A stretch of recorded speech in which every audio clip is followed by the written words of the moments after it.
സ്വതന്ത്രനായ മനുഷ്യനെ അടിമയാക്കാൻ പറ്റത്തില്ല. ഇത് ബുഖാരിയിൽ 2227 കാണാം. സ്വതന്ത്രനായ അടിമ ഇതായി കഴിഞ്ഞാൽ നാളെ അവനെതിരെ ഭാഷയിൽ ഞാൻ സംസാരിക്കുമെന്ന് പറയുന്ന ഹദീസാണത്. ഈ ഒരൊറ്റ വാതിൽ മാത്രമേ വാറിൽ വരുന്ന ആൾക്കാർ ആ റൂട്ടിൽ മാത്രമേ ഇസ്ലാമിൽ ക്യാപ്റ്റീവ്സ് ഓഫ് വാർ എന്ന് നമ്മൾ പറയുന്ന ആ ഇതിൽ മാത്രമാണ് ഇതിന് അടിമ എന്ന് പറഞ്ഞുകൊണ്ടിരിക്കുന്നത്. പക്ഷേ ശരിക്കും അടിമ വേറെയാണ്.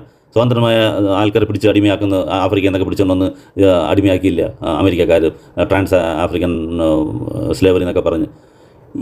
ഇത് ഇസ്ലാമായിട്ട് യാതൊരു ബന്ധമല്ല. അങ്ങനെ ഉള്ള ആൾക്കാരെ പിടിച്ചുകൊണ്ട് വരരുതെന്നാണ് പറഞ്ഞേക്കുന്നത്. അങ്ങനെ ചെയ്യരുത്. പ്രിസണേഴ്സ് ഓഫ് വാറിനെയാണ് ഇന്ന് അടിമാന്ന് നിങ്ങൾ വിമർശിച്ചിട്ടിരിക്കുന്നത്. യുദ്ധത്തിൽ വന്നു കഴിഞ്ഞാൽ പിടിക്കപ്പെടും, അല്ലെങ്കിൽ യാതൊരു വേറെ വഴിയില്ല. ഞാൻ നേരത്തെ റീസൺ പറഞ്ഞു. അപ്പോൾ അങ്ങനെയുള്ള ആൾക്കാരെ മാത്രമേ പിടിക്കാവൂ, അവരെ മാത്രമേ നിങ്ങളുടെ കയ്യിൽ ഇങ്ങനെ പിടിച്ച് വെക്കാവൂ എന്നുള്ളത് വളരെ ക്ലിയർ ആയിട്ട് 2227 ഇതും എതിർക്കാണ്. അങ്ങനെയല്ല ഇതിനകത്ത് ശുക്ർ ഒരിക്കലും ക്ലിയർ ആയിട്ട് പറയുന്നുണ്ട്. ഈ ഒരു വഴി കൂടെ മാത്രമേ ആകാവൂ. എവിടായി അങ്ങനെയല്ല ലോകത്തിൽ വേറൊരു മാർഗ്ഗം പറ, അല്ലാതെ അടിമയാക്കിയത് എങ്ങനെ പറ? യുദ്ധത്തിലൂടെ അല്ലാതെ ഒരാളെ അടിമ എങ്ങനെ എവിടെ ആക്കിക്കൂടെന്നാണ് അവിടെ പറഞ്ഞേക്കുന്നത്.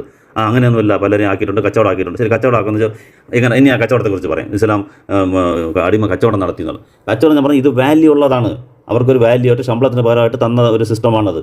അതിനെ എങ്ങനെ പെട്ടെന്ന് ഇല്ലാതാക്കാൻ പറഞ്ഞു കഴിഞ്ഞാൽ അതിന് ഗവൺമെൻറ് പേ ചെയ്യണം. ഗവൺമെൻറ് അത്രയും പൈസ ഉണ്ടെങ്കിൽ അവരെ പേ ചെയ്തിട്ട് അവർ ഇത് ചെയ്യാൻ പറ്റും. അവർക്കൊരു വാല്യൂ ആയിട്ട് വെച്ചേക്കുന്നതാണത്. അപ്പോൾ അന്നത്തെ ആ പ്രസിഡൻസ് പറഞ്ഞത് അയാളെ നോക്കുന്നത്. അയാൾ യുദ്ധത്തിൽ പങ്കെടുത്ത് അയാൾക്ക് കിട്ടിയതാണ്. എങ്ങനെയാണ് ഒരു കുതിരയെ കിട്ടുന്നത്, എങ്ങനെയാണ് ഒരു ഒട്ടകത്തെ കിട്ടുന്നത്, അതുപോലെ വാല്യൂ ഉണ്ടായിരുന്നു.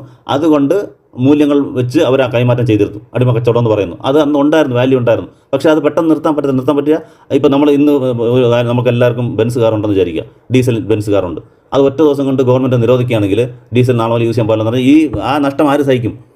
ഇന്ന് ഓരോ എല്ലാ പ്രൊജക്റ്റും ഇന്ന് ഇന്ത്യയിലുള്ള എല്ലാവർക്കും ബെൻസ് കാറുണ്ടെന്ന് വിചാരിക്കുക. ഡീസൽ ഇന്ന് ഒരു ഡീസൽ പാടില്ല, ബാറ്ററി കാർ നാളെ മുതൽ യൂസ് ചെയ്യണം എന്ന് പറഞ്ഞാൽ അത് കോമ്പൻസേറ്റ് ചെയ്തിട്ട് വേണം ഗവൺമെൻറ് പറയുന്നത്. ഞാൻ സമ്പാദിച്ച പൈസ എന്നാണ് ഞാൻ വാങ്ങിച്ച കാറാണത്.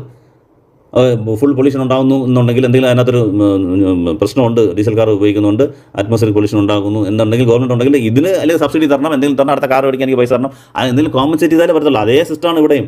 അടിമത്തം ഒരേ മാതിരി നിരോധിച്ച് കഴിഞ്ഞാൽ ഇയാൾക്ക് ആരെ കോമ്പൻസേറ്റ് ചെയ്യും? അത് കോമ്പൻസേറ്റ് ചെയ്യില്ല. അതുകൊണ്ടാണ് വേറെ വഴികൾ ഇസ്ലാം പറഞ്ഞത്. പ്രാക്ടിക്കലായിട്ടുള്ള വഴികൾ എന്താണ്? അടിമമോചനം എന്ന് പറയുന്നത് നിങ്ങൾക്ക് പുണ്യപ്രവൃത്തിയാണ്. നിങ്ങളൊരു ശബദം ലംഘിച്ച് കഴിഞ്ഞാൽ, നിങ്ങളൊരു അടിമ മോചിച്ചാൽ ആ ശബദത്തിനുള്ള പരിഹാരം ആത്മീയമായിട്ട് കൊണ്ടുപോകണത്. അത് നിങ്ങളവിടെ കാണാതെ ഇത് ഖുറാനിലെ 5:89 കാണാം. ഒരു അടിമ വിമോചനം, നിങ്ങൾ ശബദം ലംഘിച്ച് കഴിഞ്ഞാൽ അടിമ വിമോചനം ഒരു പരിഹാരമായിട്ട് പറഞ്ഞു. അതുപോലെ അടിമയ്ക്ക് നിങ്ങൾ ധനം നൽകി നല്ല രീതിയിൽ ട്രീറ്റ് ചെയ്യുക, അങ്ങോട്ട് പൈസ കൊടുക്കുക എന്നുള്ളത് ഖുറാൻ്റെ 2:177 കാണാം. അതുപോലെ മോചന കരാർ, ഞാൻ നേരത്തെ പറഞ്ഞില്ലേ, മോചന കരാറിൽ ഒരാളെ വേണമെങ്കിൽ വിടിയിക്കാം. അപ്പോഴേ ഫ്രീ ആയി അയാളുടെ അടുത്തല്ല ജോലി ചെയ്യുന്നത്, വേറൊരു അടുത്താണ് ജോലി ചെയ്യുന്നത്. സ്വന്തമായിട്ട് ജോലി ചെയ്യാം, പക്ഷേ ആ ശമ്പളത്തിൻ്റെ ഒരു ഇത്ര പെർസെൻറ്റേജ് എനിക്ക് തരണം. ഉമറിന് ഒരാളെ കൊന്നെന്ന് പറയത്തില്ല, കുത്തി കൊന്നെന്ന് പറഞ്ഞാൽ അയാൾ വെളിയിൽ നിന്ന് വന്ന ഒരു അടിമയായിരുന്നു. ഈ പ്രശ്നം എൻ്റെ യജമാനൻ എൻ്റെ അടുത്ത് കൂടുതൽ പൈസ ചോദിക്കുന്നു എന്ന് ഉള്ള കംപ്ലയിൻ്റാണ് ഉമറിൻ്റെ അടുത്ത് ആ അടിമ പറഞ്ഞത്.